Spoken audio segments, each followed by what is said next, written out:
अस्सलाम वालेकुम। दुरूद शरीफ पढ़ना।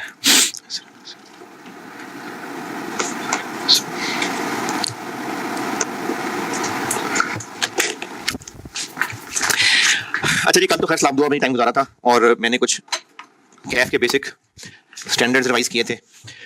C-FAB 1 के स्टैंडर्ड्स करता हूँ मैं अब शुरू, और जिस IS से शुरू कर रहा हूँ वो है IS 36।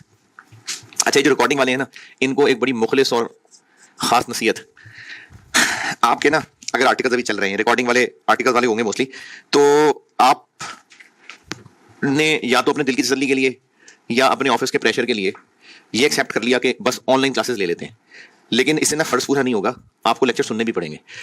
लेक्चर सुनने के लिए अगर आप सिर्फ और सिर्फ अपना टाइम अवेलेबल होगा तो लेक्चर सुनेंगे करेंगे ना, तो आपसे कभी नहीं लेक्चर पूरे होने। अभी जुलाई चल रहा है, ये एक्सेस आपको, ये जो रिकॉर्डिंग वाले हैं, 31 दिसंबर तक अवेलेबल है, और चूंकि यही अगली दफा भी सुन रहे होंगे लोग, तो चलो 30 जून तक अवेलेबल होगी। आपका दिसंबर आ जाना है और आपसे लेक्चर पूरे नहीं होने, तो इसलिए मैं बड़ी मुखलिस एडवाइस दे रहा हूं कि आप अंदाजा, मैंने कल वाली क्लास में कहा था, तकरीबन ना कोई 115 के करीब लेक्चर्स बनेंगे। दिन तो चलो 55-60 हैं, लेकिन नंबर ऑफ लेक्चर्स तकरीबन 115 के आसपास होंगे। और 115 लेक्चर्स का मतलब है कि हर हफ्ते में तकरीबन 6 लेक्चर आ रहे होंगे, या अगस्त में चूंकि मैंने संडे का कहा था तो 8 लेक्चर हो जाएंगे।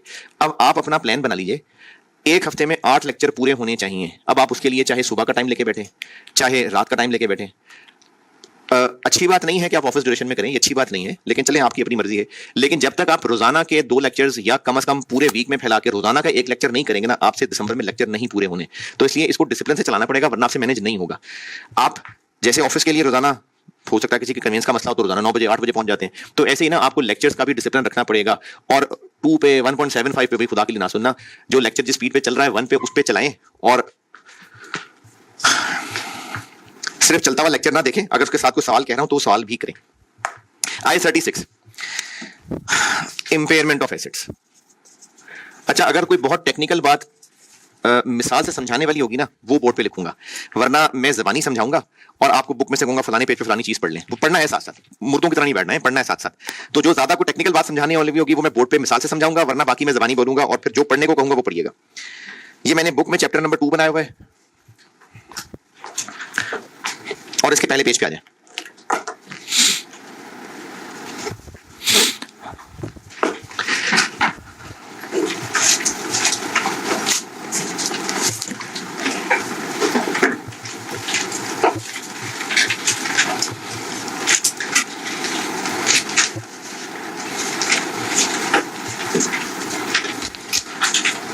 चले पहुंचे। स्कोप का मतलब होता है कि इस IS की एप्लीकेशन किस किस पे है, या लेकिन इसको लिखने का तरीका होता है कि किस किस पे नहीं है। तो आप एक बार ये लिस्ट पढ़ के देखें, फिर मैं आपको उसका अपोजिट साइड बताता हूं कि किस किस पे फिर बच गया। ये IS अप्लाई नहीं होता इन्वेंटरीज पे, ये IS अप्लाई नहीं होता। IFRS 15 एक चीज पढ़ानी है, उसमें भी हम लोग कोई डेटर रिसीवेबल वगैरह बनाया करेंगे, उस पे अप्लाई नहीं होता। डेफर्ड टैक्स एसेट्स पे अप्लाई नहीं होता। IS 19 में भी कुछ एसेट्स हैं, उन पे अप्लाई नहीं होता। फाइनेंशियल इंस्ट्रूमेंट्स पे अप्लाई नहीं होता। तो ये जरा एक लिस्ट एक बार पढ़ के देख लें, फिर मैं आपको उसका दूसरा एंगल बताता हूं।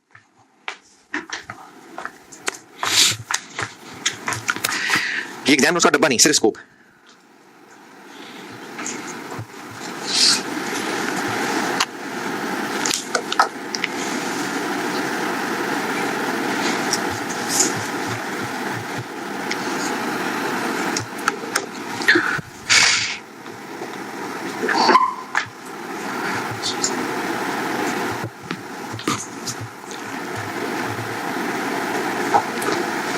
इमेज बताएं कौन सा लगेगा। हाँ जी, अरे इतना सा। अच्छा, इसकी दूसरी साइड, ये IS मेनली फिर लग किन पे रहा है, यानी मेन वो एसेट्स कौन से रह गए जिन पे इसने लगना है। ये मेनली लगना है PPE पे, प्रॉपर्टी प्लांट इक्विपमेंट, यानी IS 16। ये मेनली लगना है इंटेंजिबल एसेट्स पे, यानी IS 38। और ये मेनली लगना है इन्वेस्टमेंट प्रॉपर्टी, जो कॉस्ट मॉडल पे। मेनली ये 3 ही चीजें रह जाती हैं, इसके अलावा और कोई IS बचता, और की चीज बचती नहीं जिस पे IS लगे। तो मेनली ये इन पे एप्लीकेबल है। 2-3 कर देने थे, यही की किया, जो वो 2-3 हैं वो देख लें।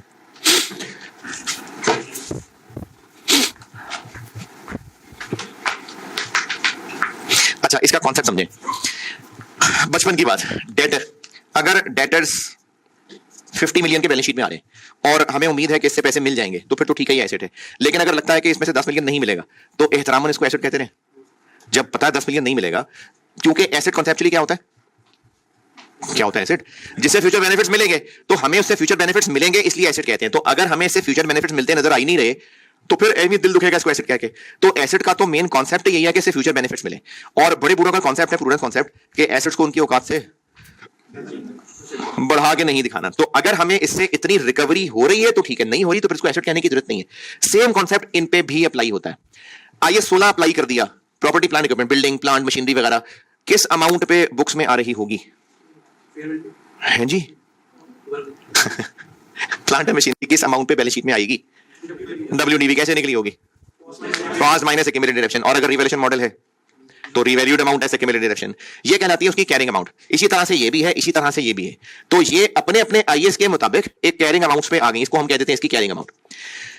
लेकिन ये एक हिस्टोरिक चीज है, इतने की खरीदी थी माइनस इतनी डिडक्शन, इतनी डिडक्शन, इतनी डिडक्शन, तो एक हिस्टोरिक चीज है। तो अगर हमारी बुक्स के अंदर प्लांट एंड मशीनरी 500 मिलियन पे शो हो रहा है उसकी कैरिंग अमाउंट, तो वही जो कॉन्सेप्ट्स इनके पीछे थे ना कि बेनिफिट्स मिलने हैं तो बताएं, बढ़ा चढ़ा के ना बताएं। तो IAS 36 की जिंदगी का मकसद ये है कि ये वाले भी एसेट्स ही हैं, तो इनको भी बढ़ा चढ़ा के नहीं बताना, इनको कंपेयर कर लेना है इनसे मिलने वाले बेनिफिट्स पे। उस मिलने वाले बेनिफिट को कहते हैं रिकवरेबल अमाउंट, कि इससे हमें क्या बेनिफिट मिलेगा, रिकवरेबल, रिकवर्ड नहीं, रिकवरेबल, कि हमें इससे कितना बेनिफिट मिलेगा। अगर हमारा बेस्ट अंदाजा है कि इतना बेनिफिट मिल जाएगा तो बस ये ठीक है, और अगर हमें लगता है कि इतना मिलेगा तो फिर इसकी औकात ये है, हमें इसको औकात से बढ़ा के नहीं दिखाना। तो इसको हमें राइट डाउन करना पड़ेगा और एक लॉस होगा, इसको कहेंगे इम्पेयरमेंट लॉस। ये इस आईएएस की जिंदगी का मकसद है कि मेनली ये वाले एसेट्स इनको अपने आईएएस के मुताबिक पहले तो जिस वैल्यू पे आने बनते थे ले आए, फिर चेक कर लें कि इनकी औकात कितनी है। उस औकात को कहते हैं रिकवरेबल अमाउंट। अगर ये अपनी औकात से कम पे शो हो रहे हैं तो सही है, लेकिन अगर इनकी औकात कम है तो इनको औकात पे लाना पड़ेगा, और जो डिफरेंस है वो इंपेयरमेंट लॉस कहलाएगा। ये इस आईएएस का मेन कॉन्सेप्ट है। पहले पेज पे आखिर में 4 पॉइंट्स लिखे हैं। पहले पेज पे आखिर में 4 पॉइंट्स, पहला और तीसरा पढ़ लें, पहला और तीसरा।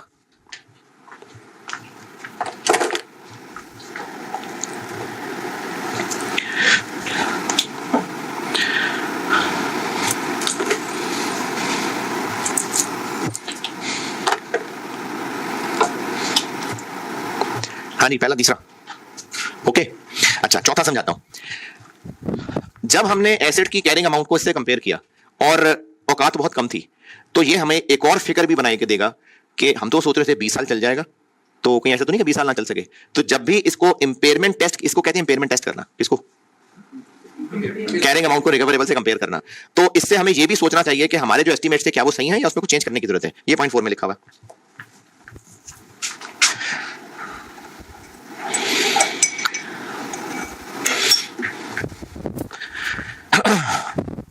जी, पहला page point 4, okay. Recoverable amount यानी कितनी हमें इससे फ्यूचर में बेनिफिट्स मिलेंगे।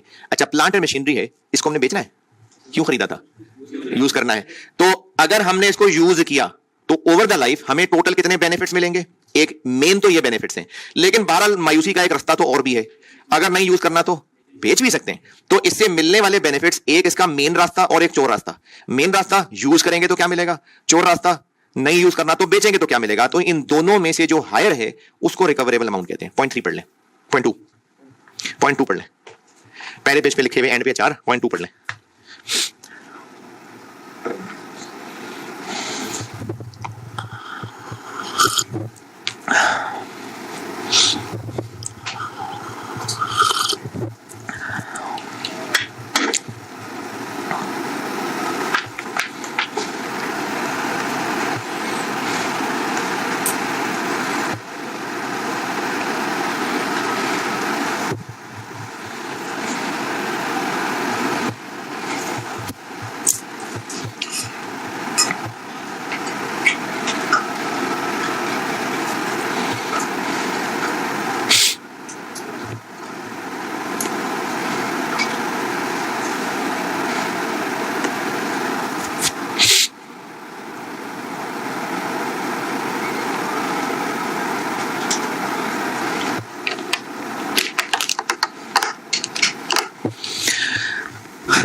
जी, पॉइंट 2, इनको कैलकुलेट कैसे करना है ये है अभी आगे डिस्कशन। पहले कुछ जबानी जबानी चीजें पढ़ा लूं। अगले पेज में आए, वो पढ़ाना है, कैश जनरेटिंग यूनिट भी पढ़ाना है। अच्छा, अगले पेज में आए, ये जो इन दोनों का कंपैरिजन है, इन दोनों का कंपैरिजन अगर हम रोज, हर हफ्ते, हर महीने करते रहेंगे तो फिर काम कब करेंगे? तो इसलिए ये कंपैरिजन कब करें, इसके लिए अगले पेज के टॉप पे देखें, 3 नाम है।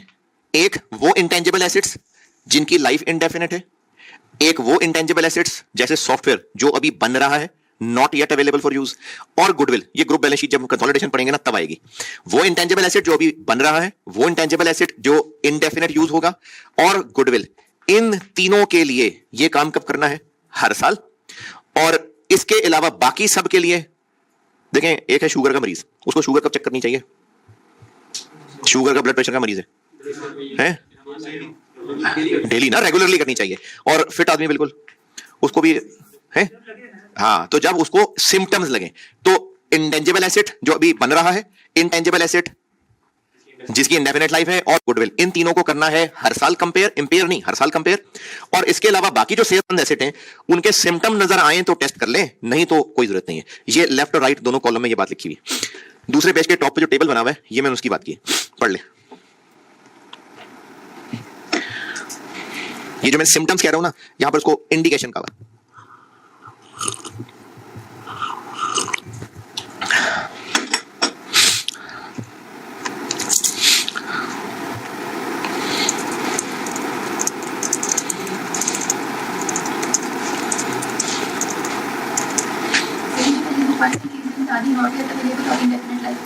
कि इनको हर साल क्यों चेक करना है? ये जो इंटेंजिबल एसेट होता है ना, जिसकी लाइफ इनडेफिनिट है, IS38 बचपन, ये CFAB में कोई IS38 पे लंबी बातें नहीं है, ये बचपन का ही पढ़ा हुआ है। ये जिसकी लाइफ इनडेफिनिट होती है ना, वो इमोर्टाइज नहीं होता, यानी वो हमेशा किस पे आता रहेगा? कॉस्ट पे। तो कहीं ऐसा ना हो कि वो अपनी औकात छोड़ चुका हो, हम उसको वही कॉस्ट पे शो किए जा रहे हो। देखिए, जो एसेट डेप्रिशिएट होता जा रहा है, उम्मीद है कि वो अपनी औकात पे आता जा रहा होगा, लेकिन एक को हम डेप्रिशिएट ही नहीं कर रहे, कॉस्ट पे ही रख के बैठे हुए, तो उसको हमें फिर हर साल एहतियातन चेक करना चाहिए कि कहीं ये तो इंपेयर्ड नहीं है। तो इसको चूंकि अमोर्टाइज नहीं करते ना, इसलिए इसको साथ साथ चेक करें। और जो भी बन रहा है, IS38 का मिजाज जो है ना, वो कहते हैं जी बड़ी सख्तियां हैं, उन कंडीशंस को पूरा करो तो एसेट बनाओ। तो एक एसेट अभी बन रहा है, वो बेचारा अभी इस काबिल ही नहीं है कि बेनिफिट देने शुरू करे, तो इसलिए उसको भी हर साल एहतियातन चेक कर लेना चाहिए। और गुडविल वो फिर कंसोलिडेशन में बताऊंगा। हाँ जी, पेज 2 का टेबल। ओके, अच्छा, अब ये सिम्टम्स हैं क्या? आप लोग अच्छा नहीं कर रहे जिंदगी में, अच्छा नहीं पढ़ रहे, आपके अम्मा अब्बा को कैसे पता चलेगा? है? और रिजल्ट तो बड़ी दूर की बात है?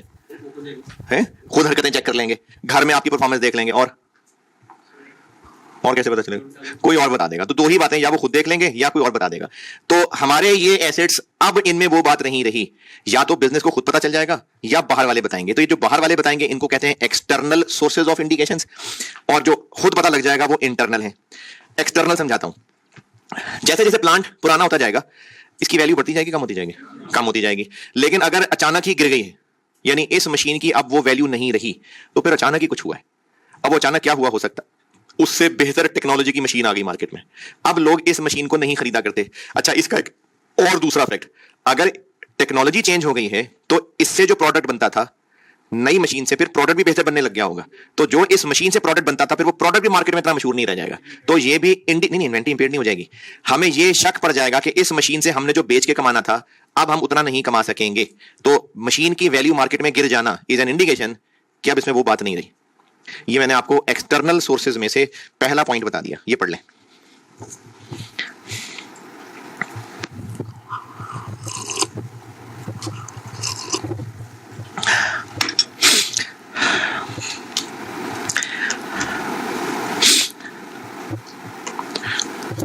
हाँ जी जी, इसमें लिखा है कि where the value has declined as a result of normal use.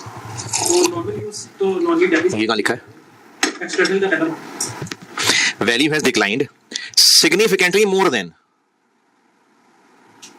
Expected as a हाँ, result of normal use. देखिए, प्लांट पुराना होता जाएगा तो उसकी मार्केट वैल्यू गिरेगी, तो वो तो गिरनी ही थी, जितनी गिरनी थी उससे ज्यादा गिर गई है, तो इंडिकेशन है। देखें, जैसे जैसे ऐसे पुराना होता जाएगा, जैसे जैसे वो यूज होता जाएगा, तो उसकी वैल्यू गिरेगी ना, वो तो नेचुरल थी, लेकिन अगर जितनी गिरनी चाहिए थी उससे सिग्निफिकेंटली ज्यादा गिर गई तो फिर कुछ और चक्कर है, तो वो चक्कर जो है वो इंडिकेशन है। हाँ जी, ए, अरे इतनी देर लगाएंगे तो रिपोर्टिंग खत्म कैसे होगी? ए पढ़ लिया, अच्छा बी समझाता है। कम ही होगी ना, अगर डिमांड कम होगी इससे वैल्यू को अपना सोच लो, जो इनको है वो कम होगा, इससे जो भी चीज आनी है हाँ तो उसकी डिमांड कम होगी नई टेक्नोलॉजी आने से, हाँ तो इसकी वैल्यू तो अपना करेगी, इसकी फ्लो जो है वो कम हो जाएगी ना। हाँ, यही बता रहा हूँ ना कि अगर ये मशीनरी मार्केट में सस्ती हो गई है तो हमने इसको बेचना नहीं था, लेकिन इसके सस्ते होने से हमें एक इशारा मिल रहा है कि इससे जो प्रोडक्ट बनता था फिर वो भी हल्का हो गया होगा, और इस मशीन से जो हमने कमाना था वो हम उतना नहीं कमा सकेंगे, ये इंडिकेशन है। अच्छा जी, गवर्नमेंट ने लॉ पास कर दिया कि ये जो प्रोडक्ट हम इस मशीन से बनाया करते थे ये आइंदा से हराम है, अब ये नहीं बिकना पाकिस्तान में, तो हमें चोर रास्ते से कहीं इधर उधर बेचना पड़ेगा, लेकिन सेल्स तो इफेक्ट होंगी ना। तो हमें इस मशीन से जो जो फायदा होता था गवर्नमेंट के लॉ आने की वजह से बुरा असर पड़ा और फायदे कम होंगे, या कोई नया कंपेटिटर मार्केट में आ गया तो पहले हमारा जो बिजनेस चल रहा था डाउन हो गया, या फिर मुल्क के हालात खराब हो गए तो जो पहले बिजनेस चल रहा था वो डाउन हो गया, तो मुल्क के हालात खराब हो जाए, गवर्नमेंट की तरफ से कुछ सख्तियां आ जाए, कंपेटिटर आना शुरू हो जाए, इन सब से हम पे बुरा असर पड़े, ये एक इंडिकेशन है। ये मैंने आपको बी बता दिया।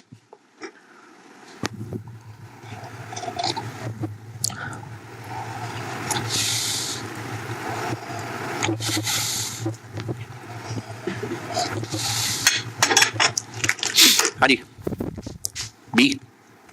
अच्छा, सी जो है ना वो अभी बस ऐसे ही मान ले आए, इस पे ये है कोई चीज, ये जब वैल्यू यूज पढ़ाऊंगा ना तो उसकी वजह समझ आएगी, तो सी को बगैर समझे ही मान ले आए। डी समझाता हूं। हमारी कंपनी, हम जो अपने एसेट्स पे आईएस लगा रहे हैं, हमारी कंपनी की एसओएफपी में इक्विटी यानी कैपिटल, रिजर्व्स, सारे ये सब मिला के बैलेंस शीट में आ रहे थे 600 मिलियन। ये हमारी इक्विटी की बुक वैल्यू है, और हमारे जो शेयर्स थे, इशूड शेयर कैपिटल, वो 4 मिलियन रुपए का था, और 4 मिलियन शेयर्स थे। एक शेयर हमारा मार्केट में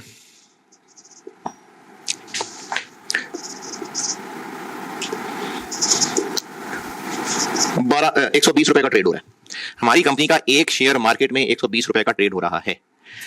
जो लोग हमारी कंपनी के ओनर हैं, अभी बुक्स के मुताबिक वो कितने रुपए के मालिक हैं? 600 मिलियन। अगर वो सारे के सारे शेयर्स किसी को बेच दें तो लोग उनको कितने पैसे देंगे?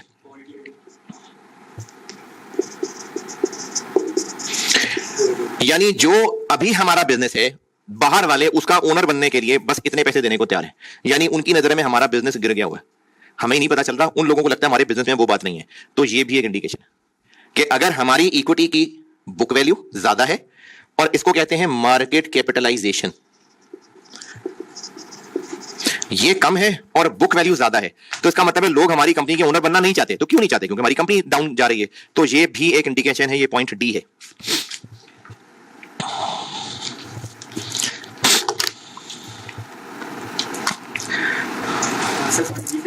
जी,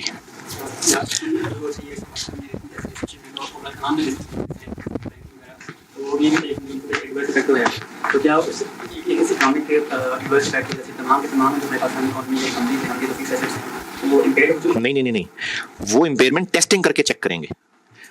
अगर किसी को खांसी आ रही है तो पक्का नहीं कि कैंसर है, उसको टेस्ट करा लेना चाहिए।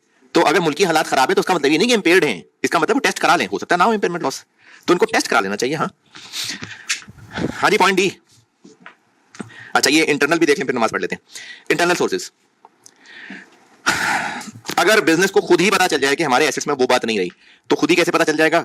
एसेट्स फिजिकली डैमेज हो जाए तो पता चल जाएगा, या फिर हमने जो सोचा था 2-3 साल गुजार लिए हैं और वैसा अब एसेट परफॉर्म कर नहीं रहा, तो ये भी हमें खुद ही उस एसेट की औकात पता चल गई। या फिर हम एसेट को जैसे यूज कर रहे थे, हमने खुद ही उसका यूज चेंज कर दिया। पढ़ा मैं आई सीख रहा हूं, लेकिन चले क्रिकेट की मिसाल देता हूं। एक पोटेंशियली बहुत जबरदस्त किस्म का ओपनर था, हमने उसको बैटिंग ऑर्डर 6 पे डाल दिया। अब हमने उसका यूज चेंज हुआ, यूज चेंज किया, उसका सत्यानाश हो गया। तो अगर किसी एसेट को हम जैसे यूज करते थे, हमने ही उसका कोई यूज चेंज किया और उससे उस एसेट पे बुरा असर पड़ा। अच्छा, हम ऐसा क्यों करेंगे? जान के थोड़ी करेंगे, हमें लग रहा होगा हम सही फैसला कर रहे हैं। जैसे ट्रांसपोर्ट कंपनी है, उसके मुख्तलिफ शहरों के रूट पे बसेस चलती हैं, तो हमने ना एक लग्जरी बस लाहौर इस्लामाबाद के रूट से निकाल के आ रहा हूं हमने एक लग्जरी बस लाहौर इस्लामाबाद के रूट से हटा के तो लाहौर साहिवाल डाल ली। तो हमने सोचा था बहुत सवारियां हैं तो शायद बस अच्छा रेवेन्यू जनरेट करेगी, लेकिन नहीं कर रही। तो हमने एसेट का यूज चेंज किया और उससे अब उस एसेट के बेनिफिट्स कम हो गए। तो ये तीनों पॉइंट्स बता दिए आपको, इंटरनल के तीनों बता दिए, EFG तीनों बता दिए।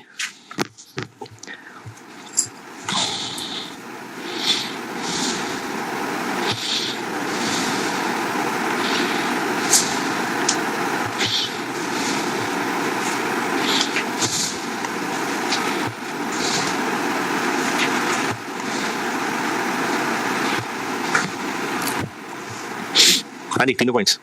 अच्छा, ये जो लिखा है ना डिविडेंड फ्रॉम सब्सिडरी, ये अभी इस वक्त इसको छोड़ दें। जब आप कंसोलिडेशन पढ़ चुके होंगे, एसोसिएट, जॉइंट वेंचर, सब्सिडरी पढ़ चुके होंगे, ये उसके बाद समझने के काबिल होंगे। तो इसलिए ये पॉइंट एच छोड़ दिया मैंने, बाकी आपको ABCDEFG तक सारे बता दिए। चलें मगरिब पढ़ लें। इसका सेल भी चेंज करा देना यार वो।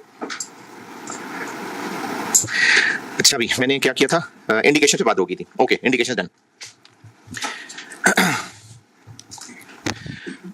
न्यूमेरिकली बात यहां पहुंची थी कि इन एसेट्स को औकात से बढ़ा के नहीं बताना। अभी फिलहाल बुक्स में किस अमाउंट पे रिपोर्टेड है, कैरिंग अमाउंट पे। हमने चेक करना है कि इनसे मिलने वाले बेनिफिट्स इससे ज्यादा है या कम है। अगर ज्यादा है तो अच्छी बात है, अगर कम है तो हमें इसको डाउन करके इंपेयर कर देना चाहिए।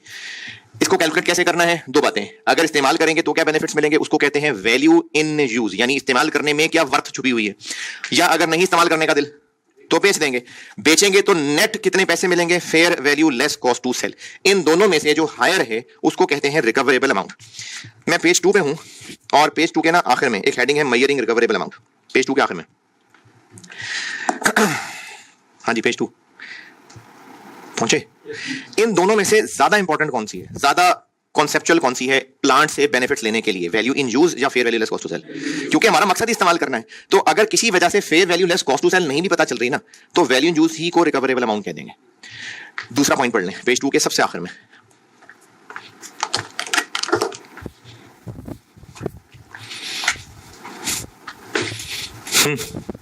ओके, हमने रिकवरेबल अमाउंट निकालनी थी। Fair value less cost to sell जल्दी पता चल गई, वो आ गई 510 मिलियन।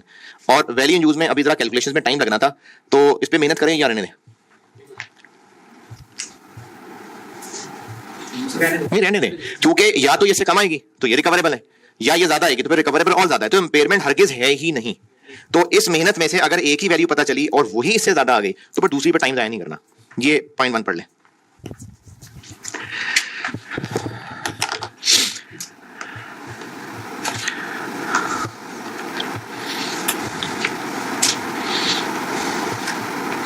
हाँ जी, ओके, चलें पेज 3 पे आए। और ये जो पॉइंट 3-4 है इसको फिलहाल छोड़ता हूं, क्योंकि ये यहां से मैंने CGU इंट्रोड्यूस कराना है, तो इसको फिलहाल छोड़ के उससे नीचे आते हैं। Fair value less cost to sell, ये आसान सी बात है। Fair value less cost to sell का मतलब है कि अब से ऑनवर्ड्स अगर इसको बेचा, बेच चुके हैं हम प्लांट को, नहीं, fair value less cost to sell है कि अगर बेचा तो कितने का बिकेगा फेयर वैल्यू, और कितना खर्चा होगा कॉस्ट टू सेल।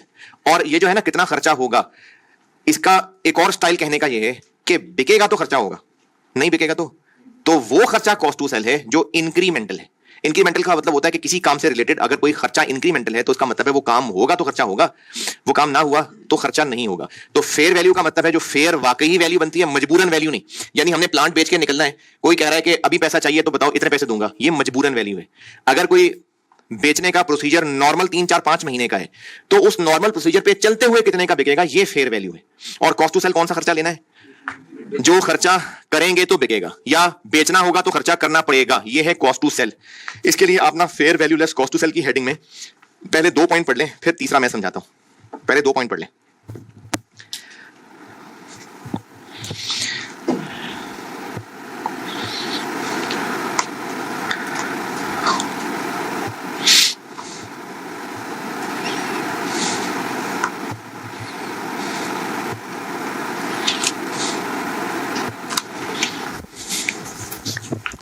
हाँ जी, पहले 2 पॉइंट, दूसरे पॉइंट में कोई मसला नहीं। हाँ, इंक्रीमेंटल कॉस्ट को हमने कॉस्ट टू सेल कहना है, लेकिन 2 खर्चे इसमें शामिल नहीं करने। एक जो इसको बेचने पे प्रॉफिट होगा और उस पर जो टैक्स पड़ेगा, और दूसरा फाइनेंस कॉस्ट। अच्छा, टैक्स को क्यों छोड़ दें, क्योंकि टैक्स तो बिजनेस पे पड़ता है ना, वो तो बिजनेस पता नहीं कौन सी स्लैब में फॉल करेगा, टैक्सेबल होगा नहीं होगा। तो एसेट बेचने के खर्चों में इनकम टैक्स को शामिल ना करें।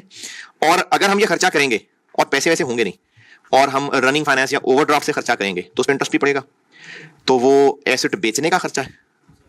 फिर वो तो हमारे पास पैसे नहीं है इसलिए पड़ेगा, तो इंटरेस्ट को एसेट बेचने का खर्चा नहीं मान लेना।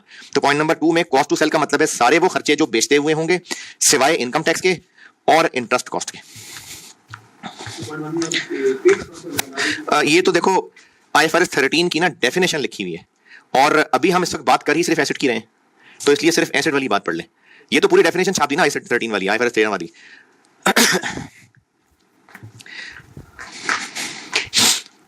तो इसमें से सिर्फ एसेट वाला पोर्शन देखें। फेयर वैल्यू वो वैल्यू है कि अगर हमने एसेट बेचा तो जो पैसे मिलेंगे उसको फेयर वैल्यू कहते हैं। और कॉस्ट टू सेल इंक्रीमेंटल खर्चे। इन इंक्रीमेंटल खर्चों की एग्जांपल क्या हो सकती है, ये पॉइंट 3 की 1.5 लाइन छोड़ के एग्जांपल्स पढ़ लें। ये 1.5 लाइन अभी रहने दें, जो उस 1.5 लाइन के नीचे एग्जांपल्स लिखी हैं वो पढ़ लें कि कॉस्ट टू सेल की मिसालें क्या क्या हो सकती हैं।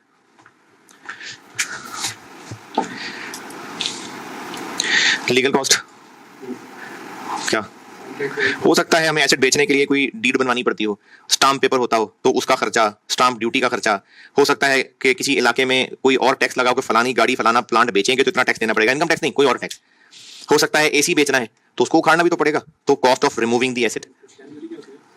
स्टैम्प पेपर होता है ना, तो उसके ऊपर एक अमाउंट होती है सर्टेन, जैसे कोई प्रॉपर्टी खरीदनी बेचनी है तो एक सर्टेन स्टैम्प पेपर के ऊपर वो एग्रीमेंट लिखा जाता है, तो उस पेपर की एक कीमत होती है, वो ड्यूटी गवर्नमेंट को देनी होती है। हाँ, तो ये मिसालें हैं उस खर्चे की जो एसेट बेचने के लिए होगा। अच्छा, फैक्ट्री में इस वक्त प्लांट लगा हुआ है जिसकी हम इस वक्त बातें कर रहे हैं, तो प्लांट उखाड़ने का खर्चा, उसको बेचते हुए किसी को कमीशन देने का खर्चा, ये सब कॉस्ट टू सेल है। अगर प्लांट बेच दिया, अच्छा मिसाल चेंज करता हूं, कभी घर से कोई सोफा फ्रिज उठा के कहीं बेच दिया, तो वो जो नीचे मट्टी शट्टी थी वो चलो साफ कर दी, लेकिन वो जगह खाली खाली नजर आने लगी, सूना सूना लग रहा था, तो उसकी वजह से शायद बाकी सेटिंग चेंज करनी पड़े। तो वो जो बाकी सेटिंग चेंज करनी पड़ रही है वो उस फ्रिज को बेचने का खर्चा है नहीं ना, वो तो उसके बाद के मामला सेटल करने का खर्चा है। तो हाउ एवर के बाद वाली बात पढ़ लें।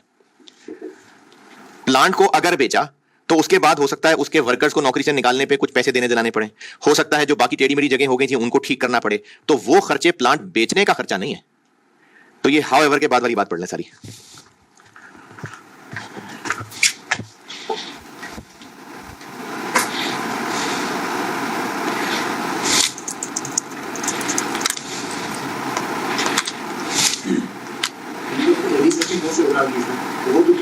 रिस्ट्रक्चरिंग कॉस्ट किधर लिखा है?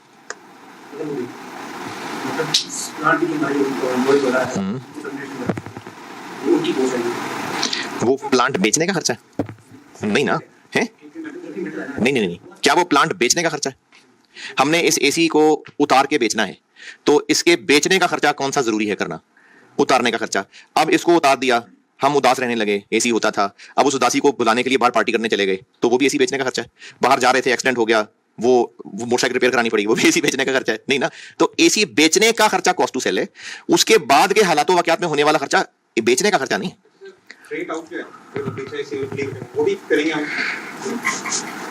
यानी हमें डिलीवर करना पड़ा, हाँ वो हमें खर्चा, वो खर्चा करना पड़ेगा ना।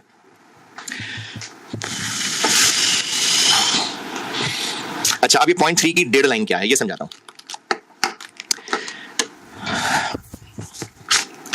आज 37 ना, ये सीफैप में नहीं है, ये बचपन में कैफ में पढ़ा हुआ है आपने। प्लान डेबिट, कैश क्रेडिट, और अगर IS 37 के मुताबिक हमारी जिम्मेदारी है एक सर्टेन पीरियड के बाद उसको उखाड़ के फेंकने की, वो उसकी टर्म कंडीशन होती है कि या तो कोई कॉन्ट्रेक्चुअल ऑब्लिगेशन हो या कोई और मसला हो। अगर हमारी जिम्मेदारी है तो IS 37 के मुताबिक इस उखाड़ने के खर्चे की हमने प्रोविजन बनाई होगी, ये 100, ये 10 और ये 110। अगर हमने IS 37 के मुताबिक उखाड़ने के खर्चे की प्रोविजन ऑलरेडी बनाई हुई है, तो अब हम इसको ऑलरेडी एक जिम्मेदारी रिकॉर्ड कर चुके, तो अब इस प्लांट की fair value less cost to sell निकालते हुए कॉस्ट टू सेल में ये प्लांट उखाड़ने का खर्चा नहीं काउंट करना, वरना वो डबल काउंट हो जाएगा। तो अगर हम उस खर्चे की ऑलरेडी ऑब्लिगेशन बना चुके हैं, फिर उस उखाड़ने के खर्चे को कॉस्ट टू सेल में नहीं लेना। ये पॉइंट 3 की 1.5 लाइन का मतलब है।